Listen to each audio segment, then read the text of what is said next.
something I'll never find. How you doing, class? I am Professor Sherman.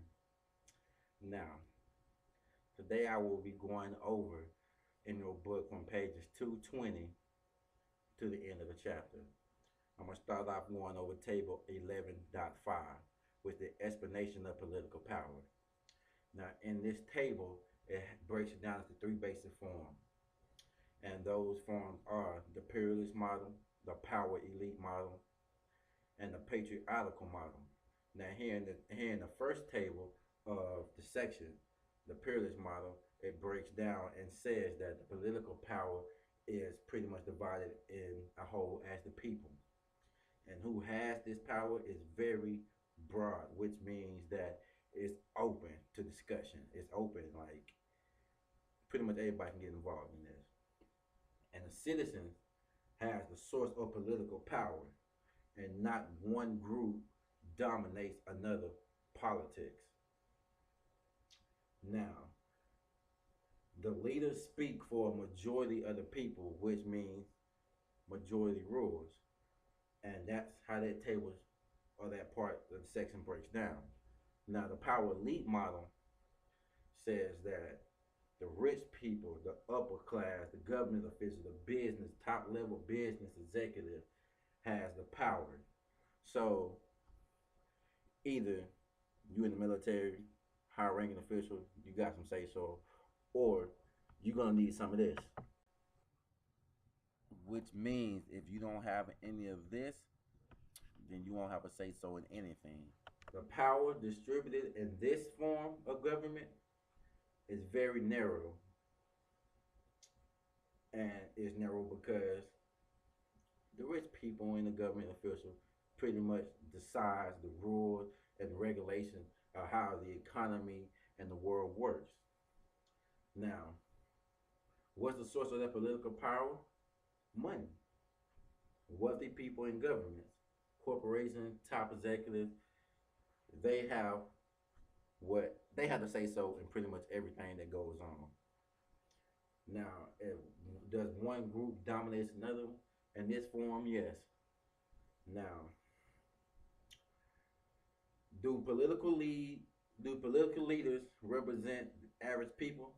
No, because they're up top. They don't understand the problems of the common people and what they want to see happen. These leaders most these leaders are most concerned with keeping the increase of their own personal wealth and power and not that of the majority. Now, with the patriarchal, the feminist model, now they believe white people in the Western most men and traditional society has the power. And also like the political elite model, their political power is very narrow. And they believe who has this power? White males. And not just any white males, rich white males. Moving on. Now, does one power dominates another one in this category? Yes. So the more this, the more power you have. Now,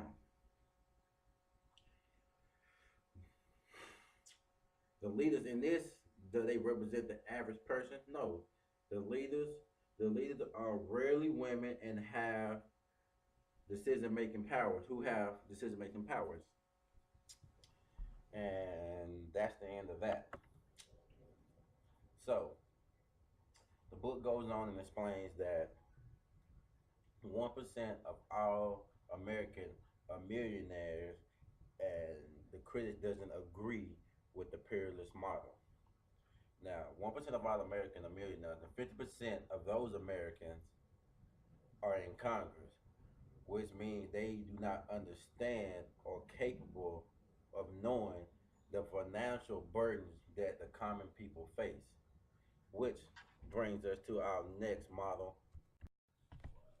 Now, as you can see, that figure 11.5 and table 11.5 are pretty similar, With the imperialist model, power is dispersed among multiple groups that influence the government. For example, government employees, victim rights, banks and other official institutions, realtors and home builders, women's rights groups. As you can see, the power there is pretty even as an above at a table 11.5 is also like that. And here to the right of that is the power elite model.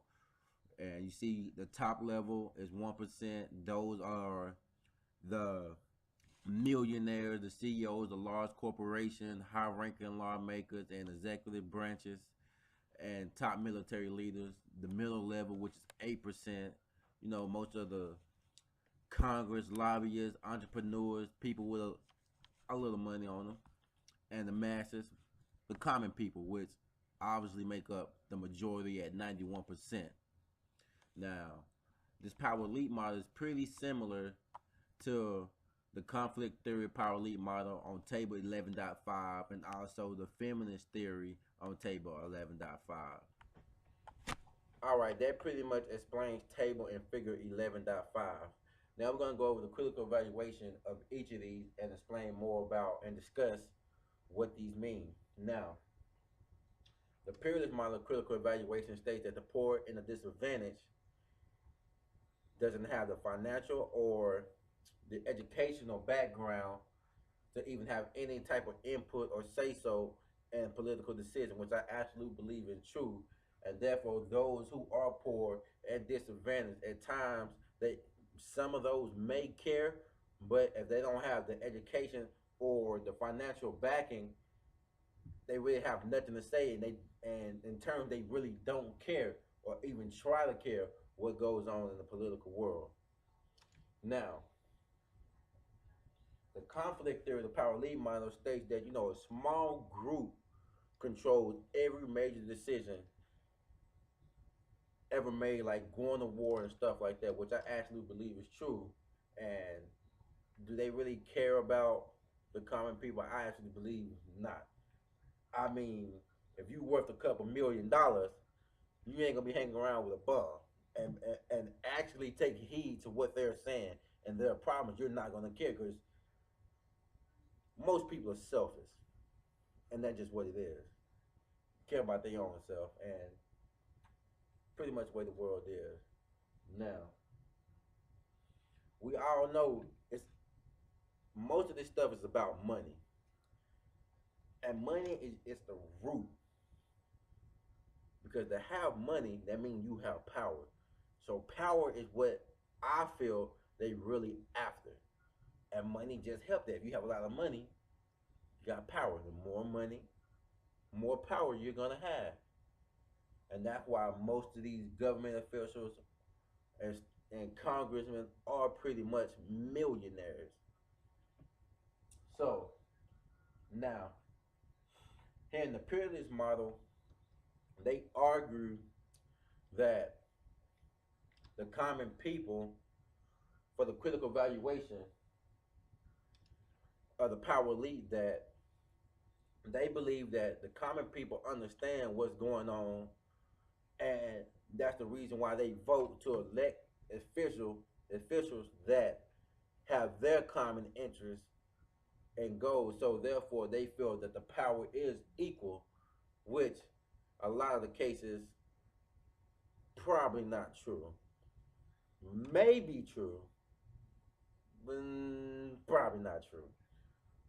Now, here on the feminist theory, it's pretty much like the power elite model. They believe they have similar goals and similar thoughts and opinions of the same thing. They don't go with the peerless model. They believe a small group of rich white men control everything, which is probably accurate. Now, with the women, we understand America is 71st with women empowered, which means it's pretty low. Even here it states that you know Africa, the Europeans, and other forms of government have more women officials. Now, here in the book, it states that the women knock themselves out of the race just because they seem to focus on one issue, like abortion, child care, and the tree huggers types, which in some cases I believe it is true, in other cases it is not. And that's pretty much a genetic makeup, you ask me. Women are more emotional and into those things, or men or more just, yeah, whatever, we're just gonna go with it just because it sounds good. So, and that pretty much explains all three of those conflict theories and the peerless, modern, and feminist theories critical evaluation. And that is the end of this presentation. Goodbye.